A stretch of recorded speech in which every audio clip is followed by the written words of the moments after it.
are the inventors, sons of the prodigal. Bigger than just check 1, 2 in it. Some slip away from your view. We stay stuck in your face inside follicles. And like meat and a fungo, we stuffed in the jungle. Dog eat dog with no veg. We in the know. Welcome to another edition of Let the Brothers Speak.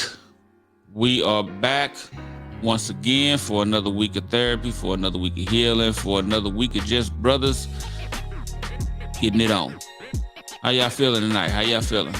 All well. It's good. I'm definitely doing great. Looking forward to seeing how everybody's been doing over the week.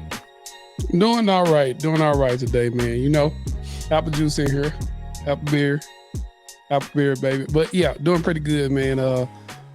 As I said last time we were all together, man, it's enjoyable to get all us together, man, and share our ideas, thoughts, and feelings and things of that nature on a platform like this. So I'm blessed.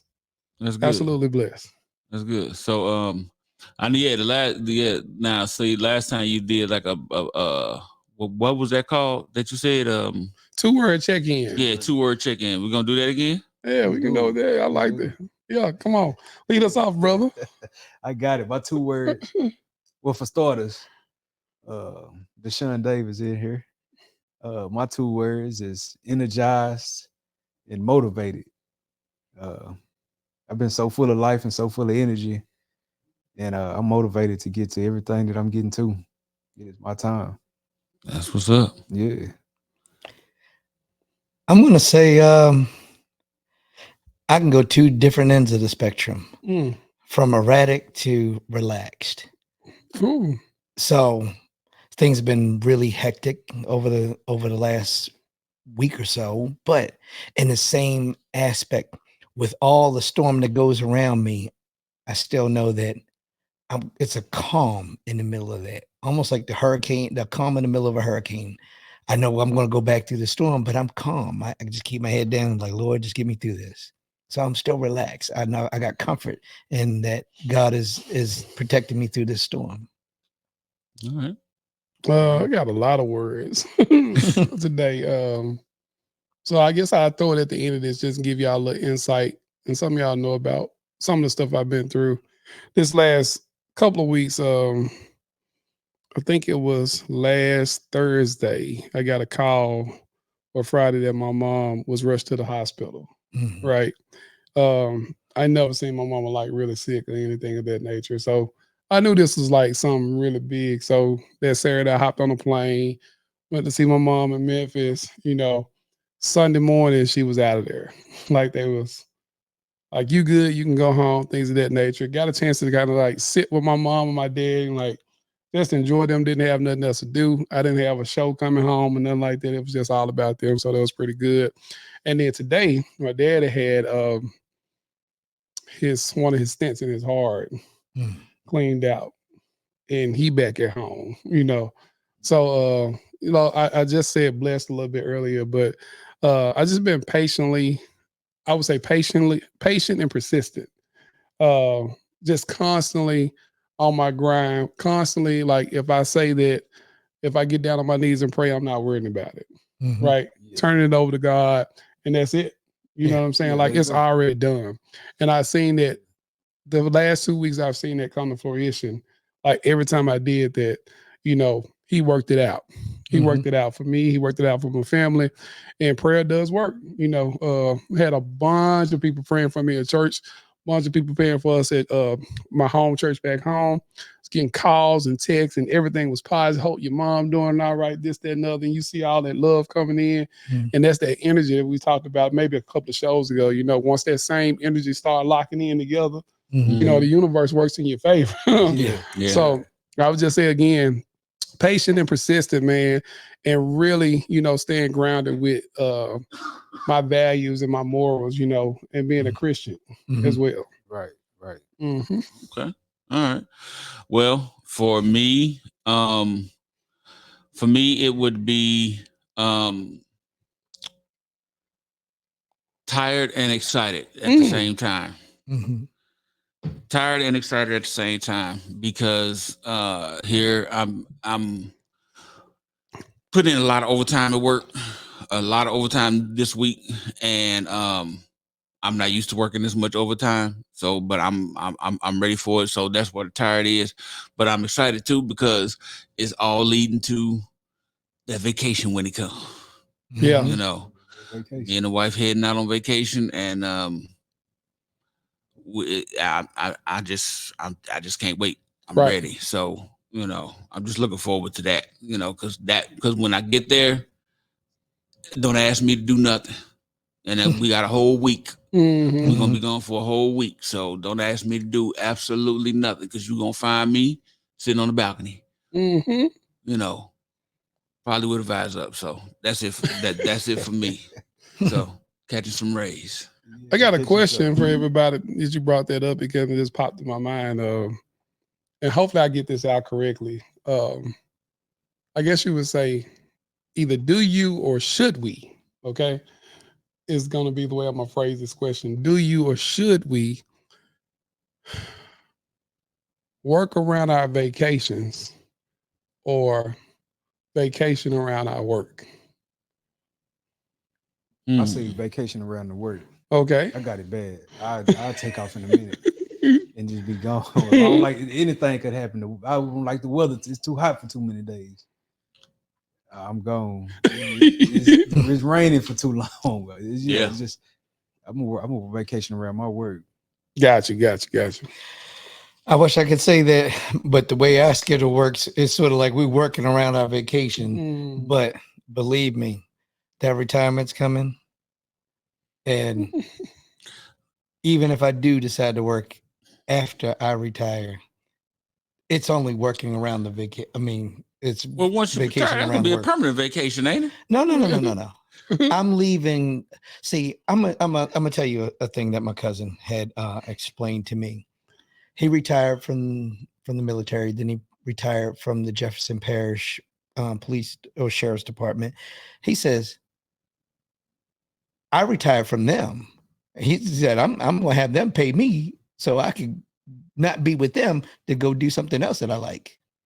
Okay. So my thought is, I'm retiring from them.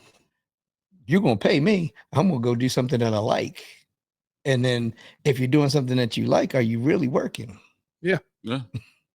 I think that question got posed to me, like, are you working to vacate or you vacation?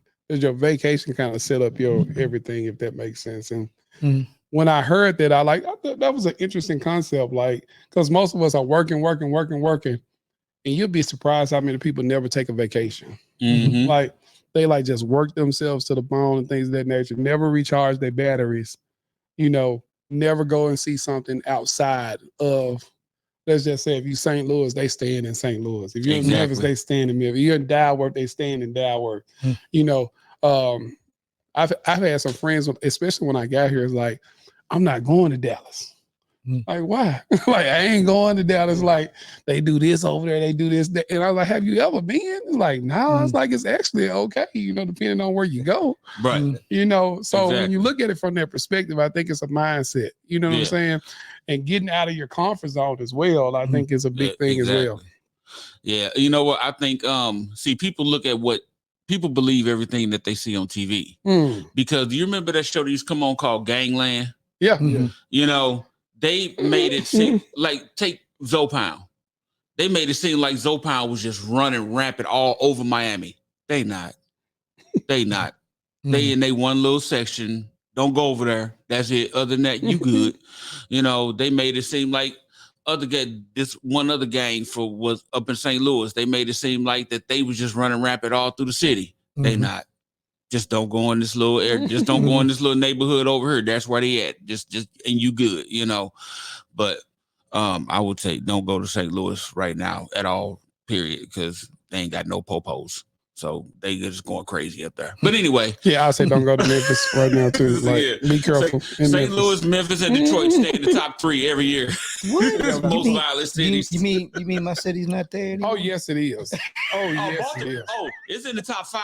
Hey, I got but St. Louis, Detroit, and Memphis be in the top 3 every year. We just trade places. So you said they don't got no popos. They don't got no popos. A lot of the police left. Yeah, a lot of the police left and got off the force and everything. because of one. I think don't get me lying. Don't get me saying stuff I don't know about. But yeah, I know the police force has dropped dramatically in the city. Not St. Louis County, Right. St. Louis City. St. Louis, and a lot of people don't understand St. Louis City and St. Louis County is not like other cities where like you live here in Dallas, but Dallas is you got all these different counties and everything. St. Louis is an independent city; it's not part of any county. So that's why So you like have Miami is the Dade County. yeah. So you have St. Louis independent city, but then you also have St. Louis County. St. Louis County, yeah, that's where Ferguson and all of that and everything that happened with Mike Brown and all that, that's where that happened. Yeah, it didn't happen in the city. Yeah. Baltimore has Baltimore City, then Baltimore County. That's interesting. Yeah. Because like we have Dallas, and if you live in Dallas, you live in Dallas County. Right. Does it work the same way? No, St. Louis City is not part of any county. It's an independent city on its own. You know, now they were trying a few years ago, they were trying to merge St. Louis City and put it back in St. Louis County. I guess it split off. St. Louis became independent city at like the turn of the century in the early 1900s. What's the, I guess, economical and political benefits to that? Don't ask me. I have no idea. But they were trying to get it back and everybody was against it. Okay. So That's interesting. people were against it. You know, we don't want to be part of St. Louis County because that meant that County Brown, as we call him, County Brown, can come into the city limits now. And if you live in St. Louis, you already know County Brown that St. Louis County Police Department, they known for just messing with black folk. And if they would have had full reign to come into the city, it'd have been over. So the city also then in turn has its own independent police department. Yes. Yes. Okay. So and their jurisdiction is the city of St. Louis. Okay. St. Louis, yeah. That vacation and it I think it's important. And it leads me to our topic of the night of men's mental health. Because people don't think, well, yeah, think about how often or when is necessary to recharge. As for me, I go out to the lake, give me some time alone, or I do something by myself. So just me and my thoughts, whatever it may be. When I feel like I've had enough and it's time to go recharge, I had to get to a point to where I would listen to my body, listen to myself, to even notice that. I was just going through my everyday routine. Then one day I just was like, okay, just mad for no reason.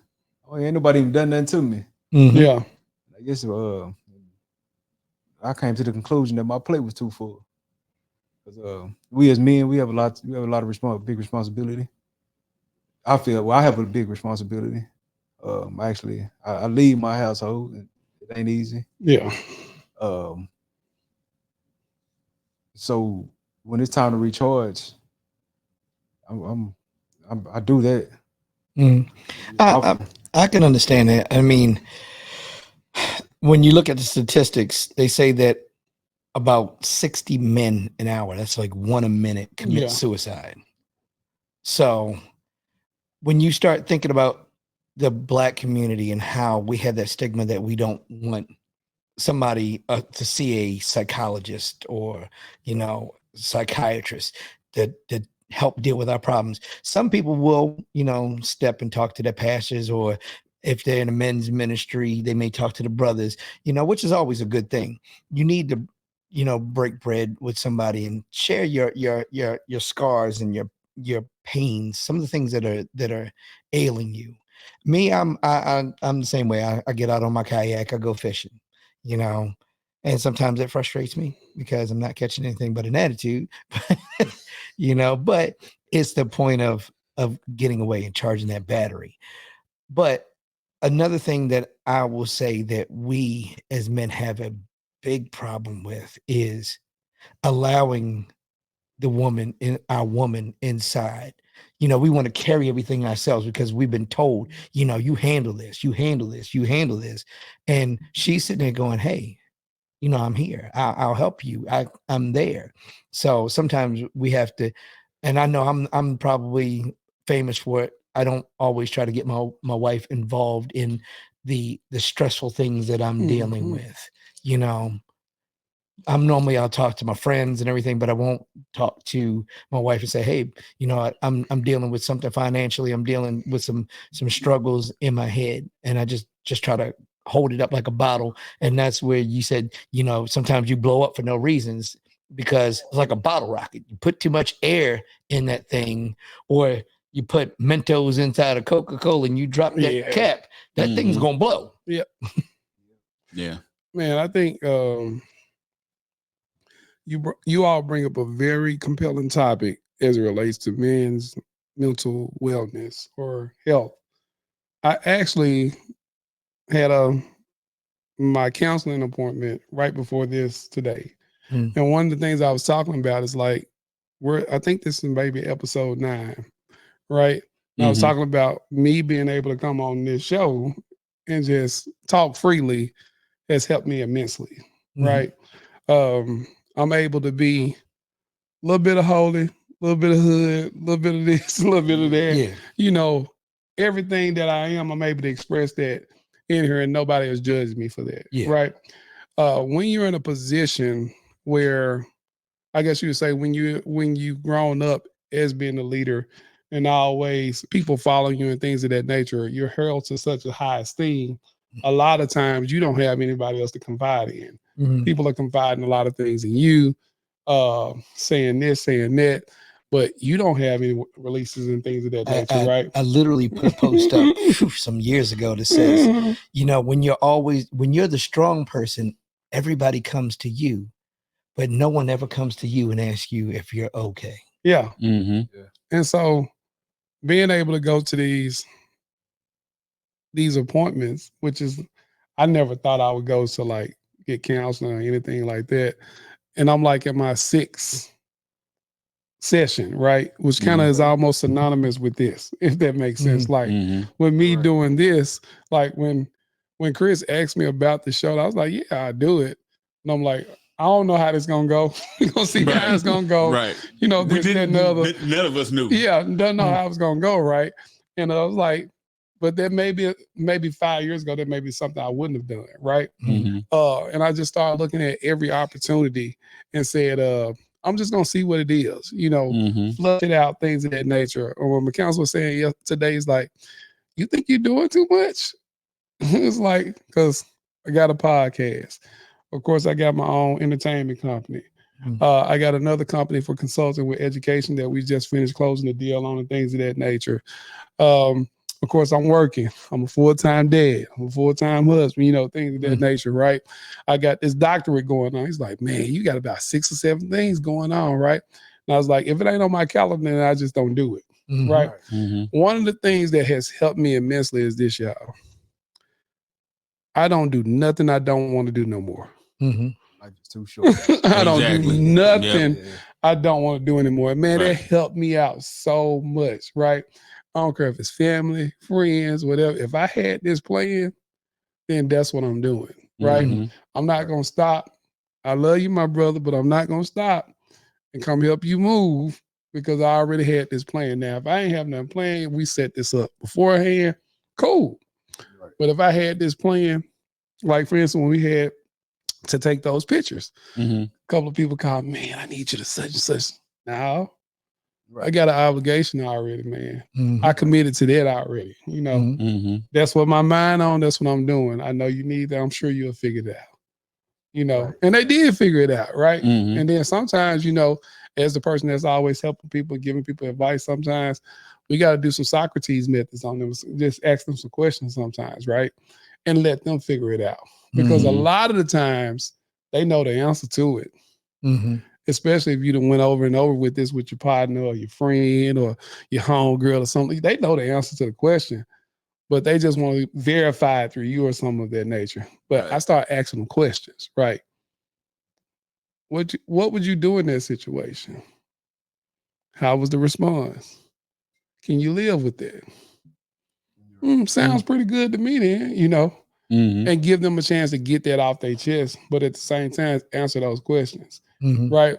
And I'll leave it with this, not throw it back to somebody else. At work, people tell me, you might not want to ask him nothing because he ain't gonna do no actual question. Right, he gonna ask you a question, and then it's like they'll come back 3 months. Like I learned so much from that.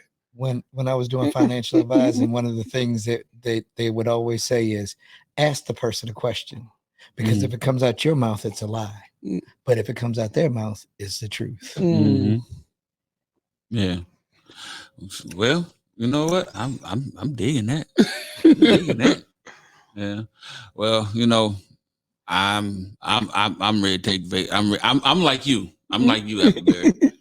I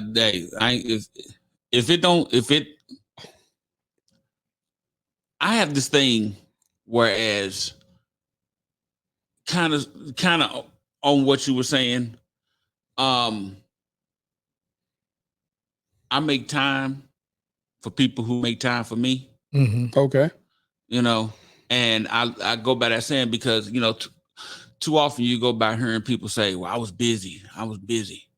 No, you wasn't. People make time for what they want. Exactly. Yeah. People make time for what they want. And apparently if they don't make time for you, don't waste your time trying to be with them. You know, so like I said, I make time for people who make time for me. You know, so I'm here for whoever. You know, you guys ever need me for anything? Because y'all make time for me to come in and do this show. I got your back. I'm down for you. So, and that's kind of crazy you say that. And I'm just looking at this from a small piece, right? And I'm just gonna use both of y'all for an example. At church, I probably spoke to y'all maybe 4 or 5 times, superficial and stuff like that. You know what I'm saying? But when me and you started working the ministry, right, together, and then we started doing this, I feel like our bond is even closer, right? And every time I speak to you, it's way more authentic than like the first 2 times and stuff like that, right? Same thing with you. Like when you asked me about being here today, like that felt way more genuine, like than the first time we talked about whatever that was, if that makes sense. So, but that takes time, right? It takes time again. And I used to tell some of my friends in college, I was like, man, you have to develop your relationships with your boys the same way you would do with your girl. Like you got to spend some time in some shape, form, or fashion, right? But the thing that I love about the relationship that I've developed with you all, it's respect first. Yeah, it's You know what I'm saying? Yeah. Like it's respect first. So it's built on that foundation. You know what I'm saying? It's built on this is a hardworking man. This man is going out here to get it. I'm not going to disrespect him. I'm not saying that that's what the thought process is, but I can see that at everybody's forefront, if that makes sense, right? And so what is that end up doing? It spreads. When other people see that, whether that's on the podcast, whether it's on church, whether it's out in the community, whether that's going down to San Antonio, standing on that step, you know what I'm saying? People going to see that unity, right? People going to see like through your actions, not just you talking, through your actions. That's genuine love, that's genuine respect, and those people are out there getting it, right? Yeah. And I'm always so positive about seeing us get together, bro. And I know Chris got a perspective on that, but we can be the jumping off point. You know what I'm saying? Like people see that. And anytime, and we talked about this a little bit too, anytime, man, all these like energies get together, it just start exploding. It start exploding. It's just kind of like a baseball game. And one person get a hit, and then another person get a hit, then another person get a hit, and all of a sudden, you know, it's a blowout. Like, and that energy start coming into the stadium and things of that nature, right? And you all of a sudden look up and this momentum shifts. You're like, where'd that come from, right? Yeah. It started by one person believe I can get that hit. Just believing I can get that hit, right? Yeah. That one person believing that, then that trickles out to the next person, trickles out to the next person. Next thing you know, you got this avalanche, right? Now, when the avalanche come, you know what's going to come after that, you know, from a perspective of all of us being together and things of that nature. But that's when we have to withstand it even more, right?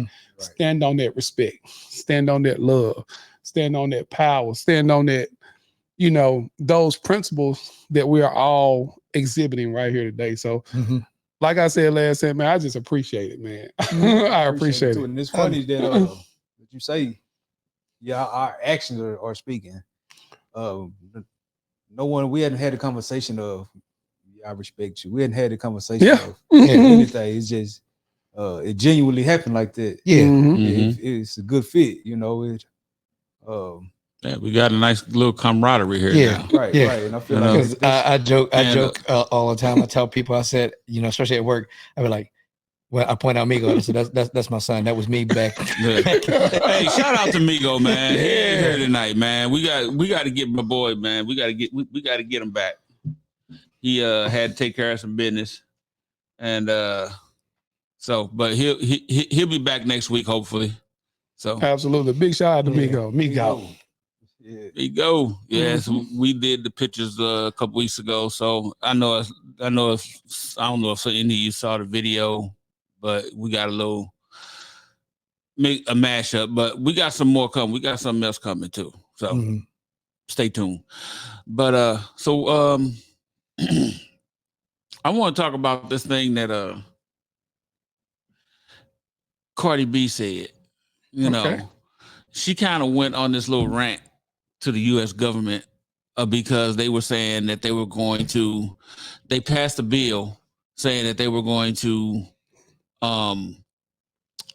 basically mandate the selective service process and just automatically men 18 to 26 you just be registered with selective service to basically if we call you, you got to come. So that's what selective service is for most of you who may not know what that is, because I'm sure most of y'all ain't registered with it. But yeah, so they'll call you all when it's any time that we need to go to war.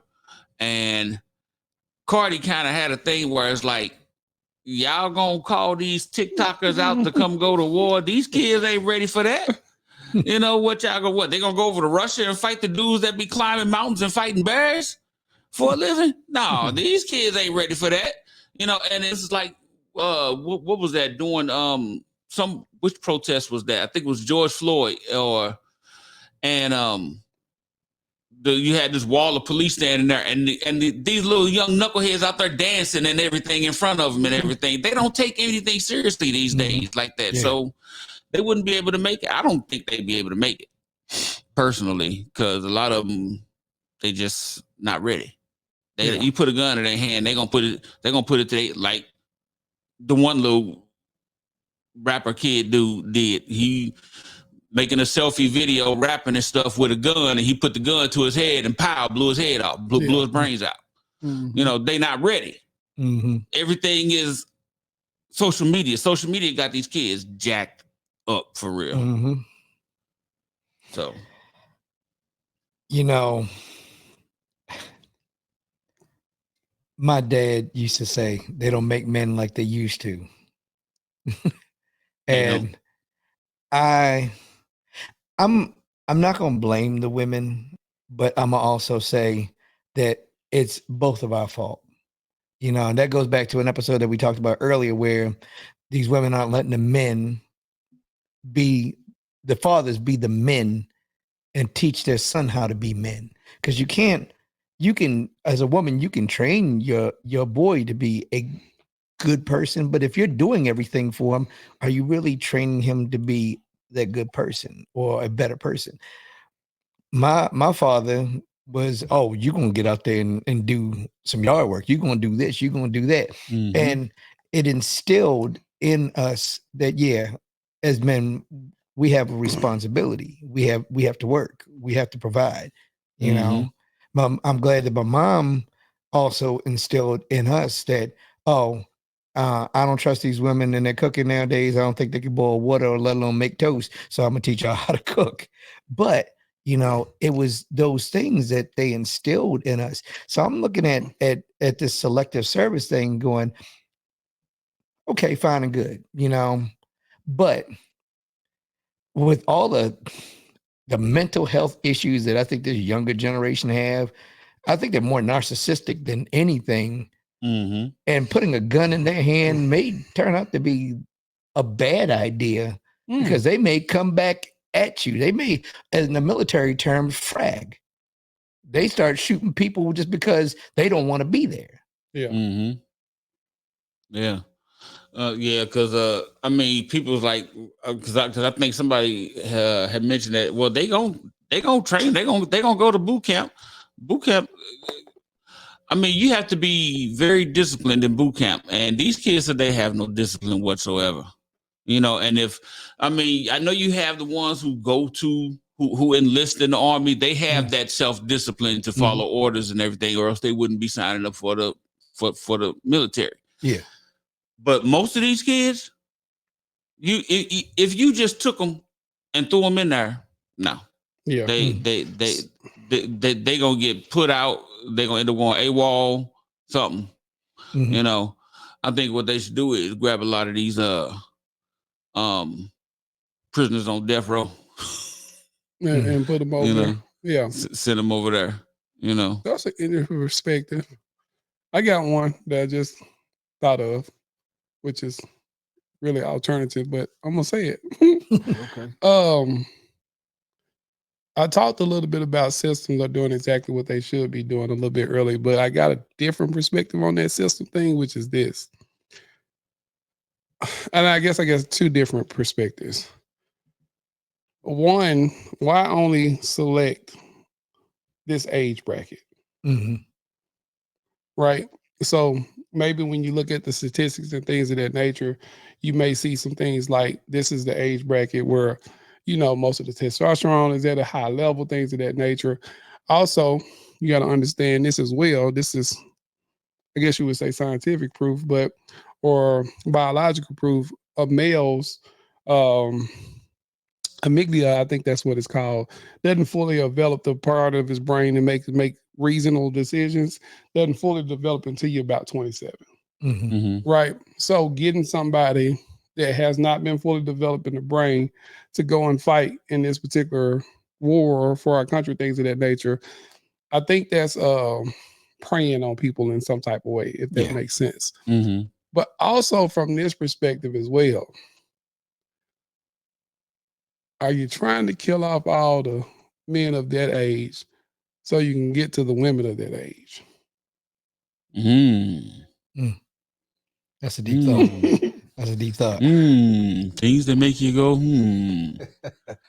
Yeah, but I mean, like when you think about it from there, I'm like, and you think about, you know, men that would be single, 30, 40s, 50s, that's when they actually really are doing something with their life. Because when you 19, 20, you broke. Like, you're not doing things like that. But I think it keeps perpetuating the system of patriarchy, you know, from the system, from the point of view that I have this status, I have this position, I can make decisions for somebody that's lower than me, and I don't have any consequences for it, but somebody else will pay the consequences for this, right? So I thought that was an interesting perspective, but I also thought about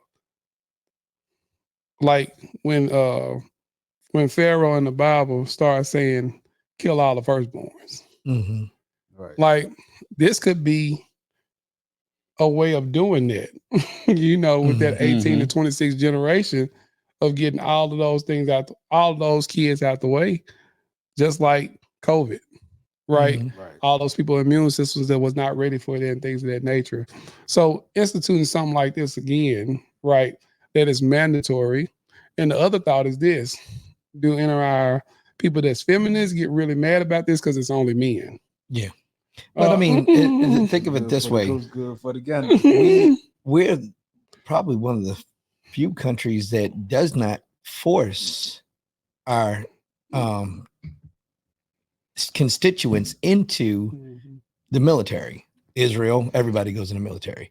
Russia, everybody goes in the military. China, everybody goes in the military. So, you know, we're the only country that doesn't force people to be in the military. Well, one of the few. I feel like that's one of the values. It's one of our values.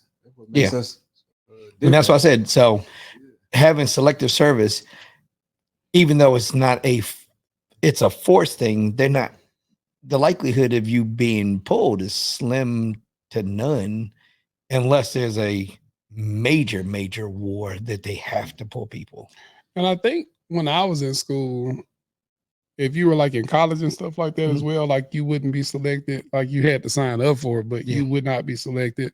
So I don't know if enough information has come out about that, but I'm gonna add this for you, and I think you had something to say on this, is that when my wife told me about it, it was Sunday.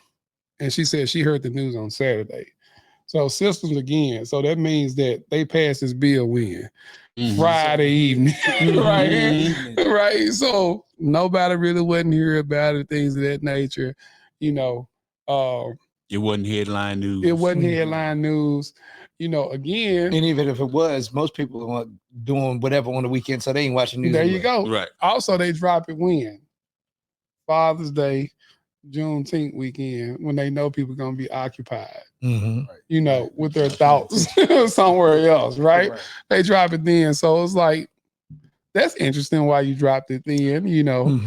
They always want to do that kind of thing during when everybody's distracted with something else. Also, like a 4-day weekend, like if it's a Memorial Day or something like that, they'll try to drop stuff in as well, because they know everybody's not going to be, you know, when Tuesday comes, they back to the hustle and bustle and things of that nature. And it's kind of swept up on the rug. So, you know, in our endeavors, we need to take advantage of some of those things too. Take advantage of some of the time when people are distracted. Well, I'm just saying, like, we're in media.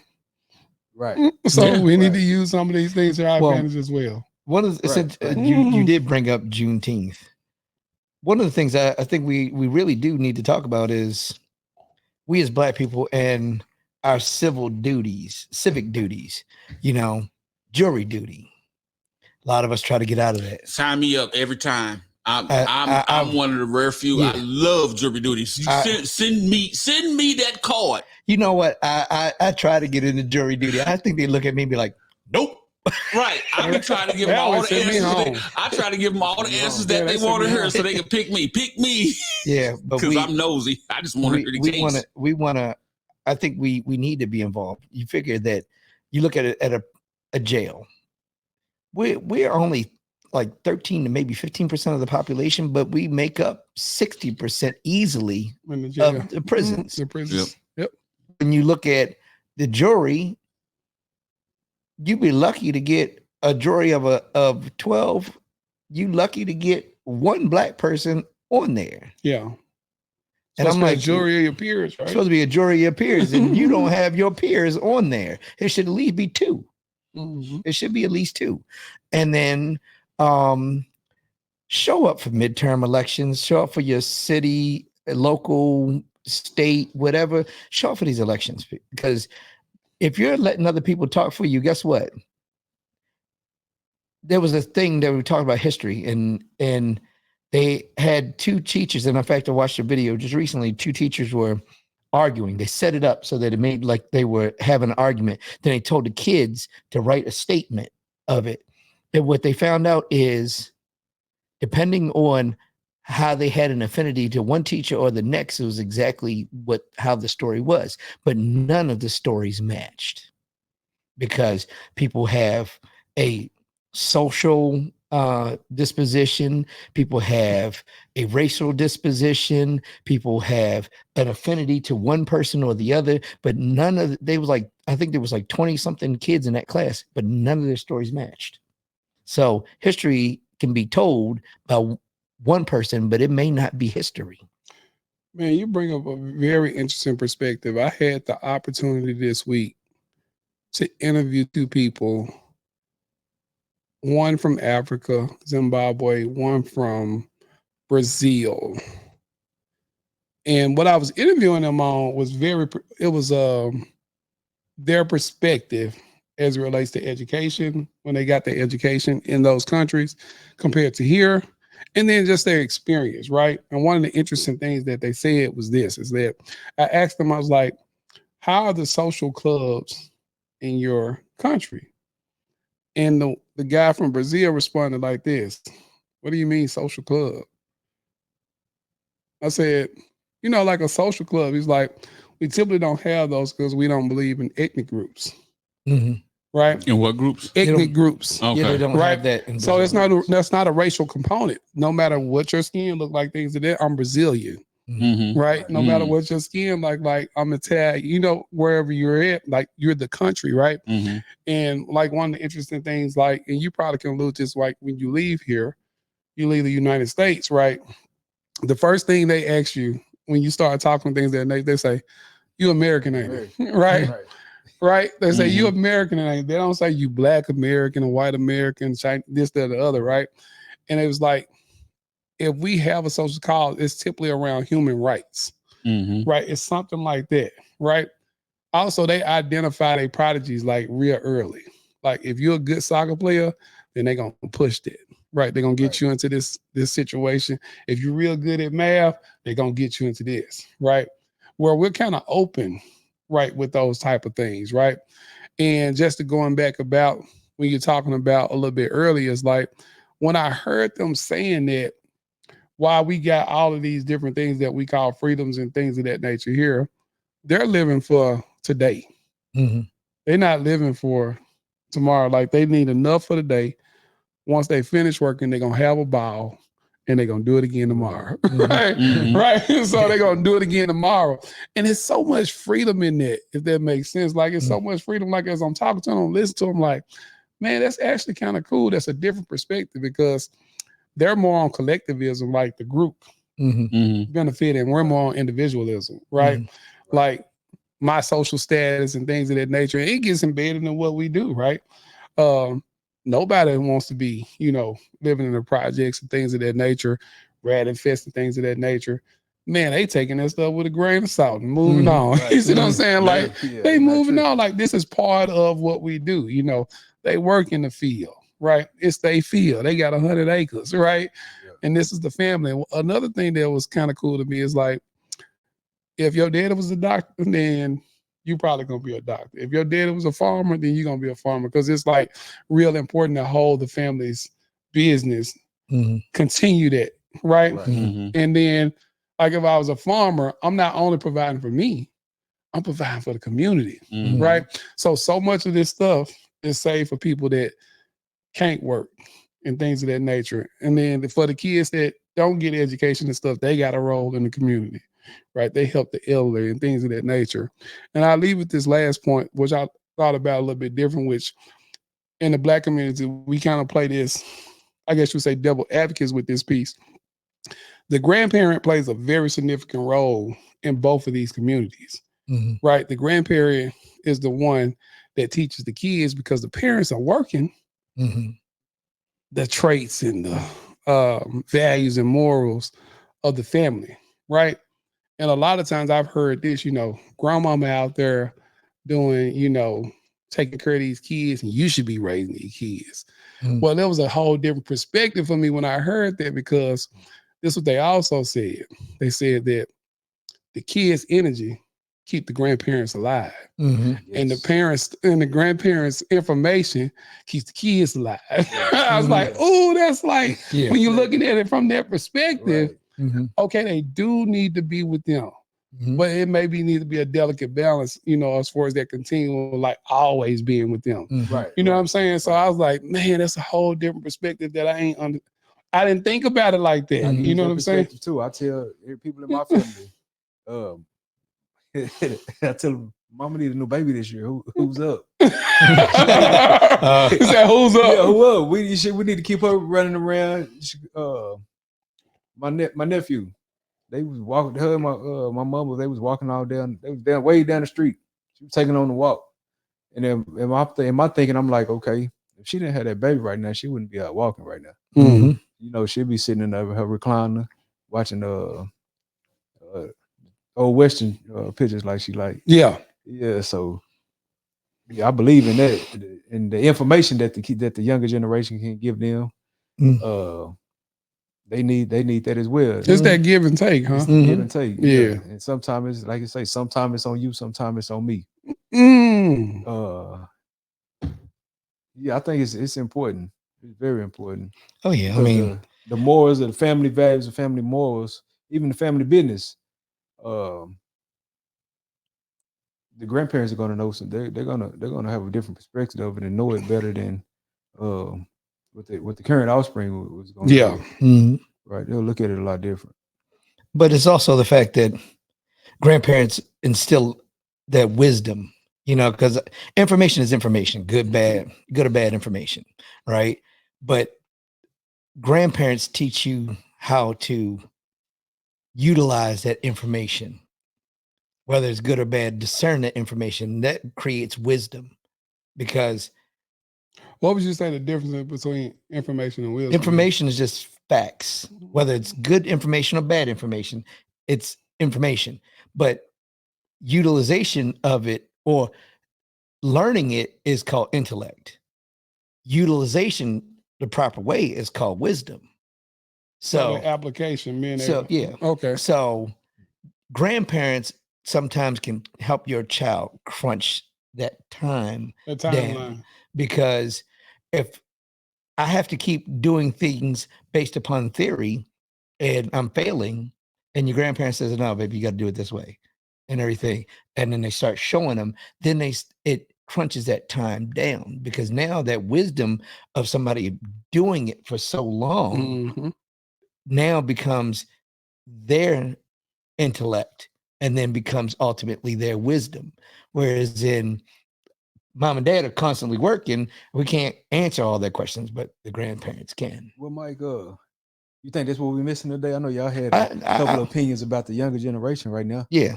Y'all think that's what we're missing? Well, grandma, absolutely. Or the grandmother is 35 now. I know a couple of grandmothers. You think that's what we're missing now? Oh, we're absolutely missing that, because, as Appleberry alluded to, the community was family.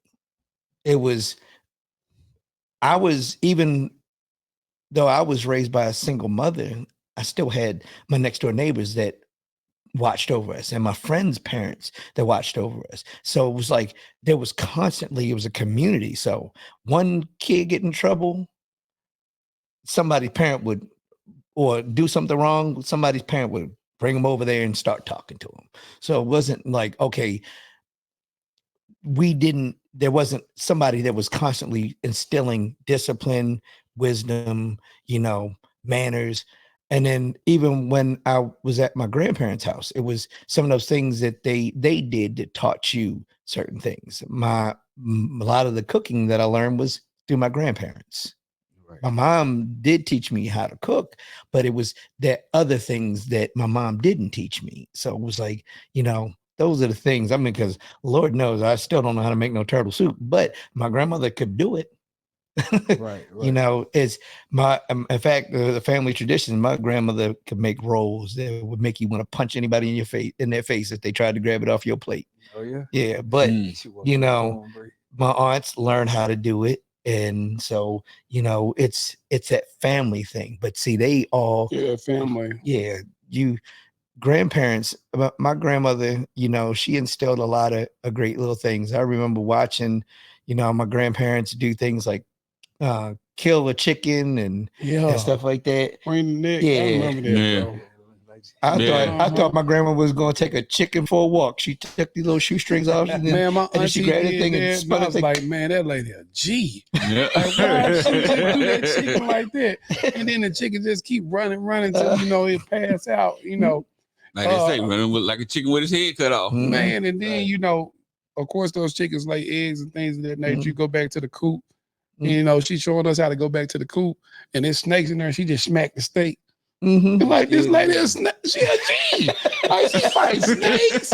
She bringing necks. Like, what is going on over here? And then you got my granddad over there gardening and stuff like that. So I really want to get back to that. You know what I'm saying? Yeah, like the community. Yeah, that community piece. But I think what I observed when I was, coming up is that you can't say. Well, I'm gonna say it like this: everybody could say something to you.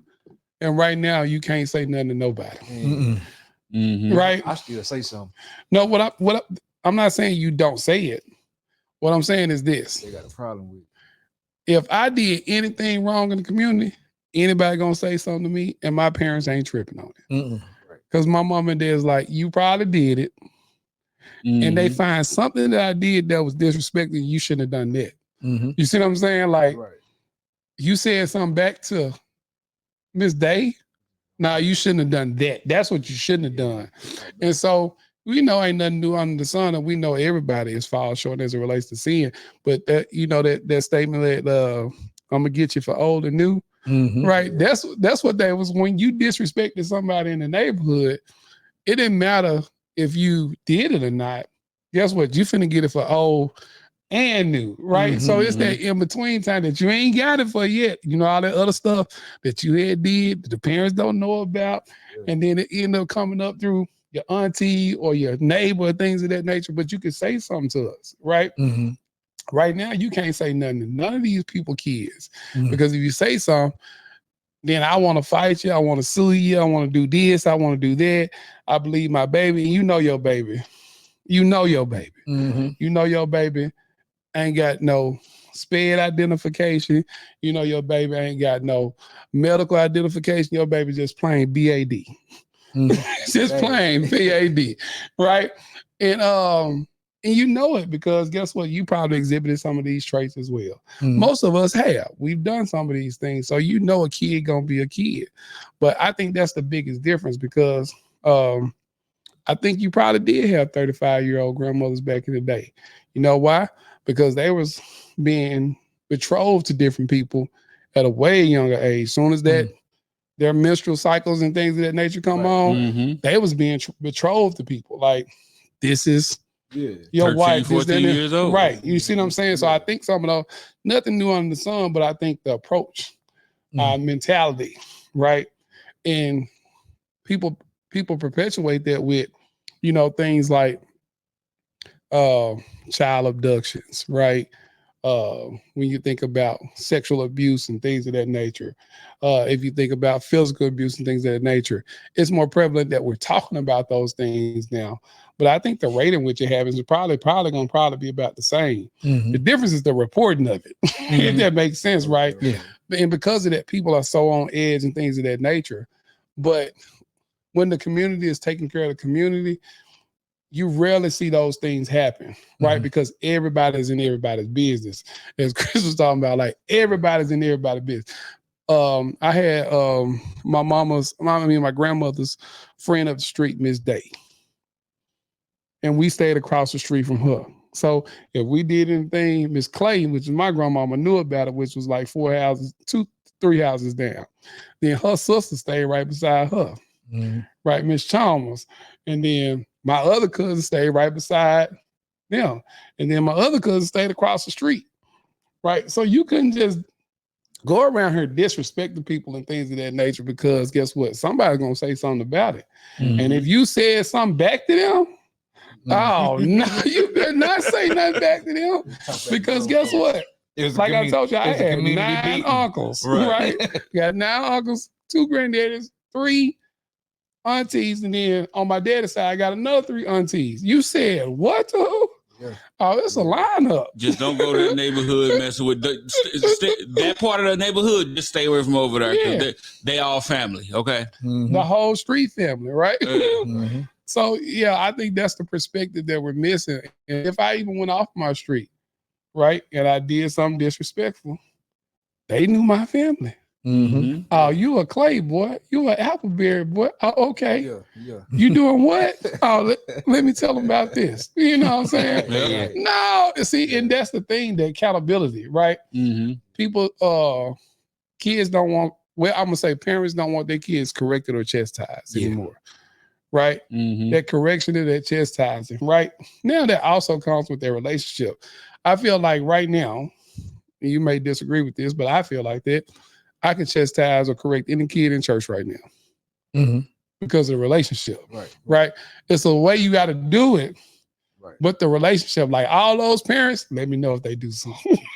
All them parents, like, let me know if they do something, right? They doing good for y'all today?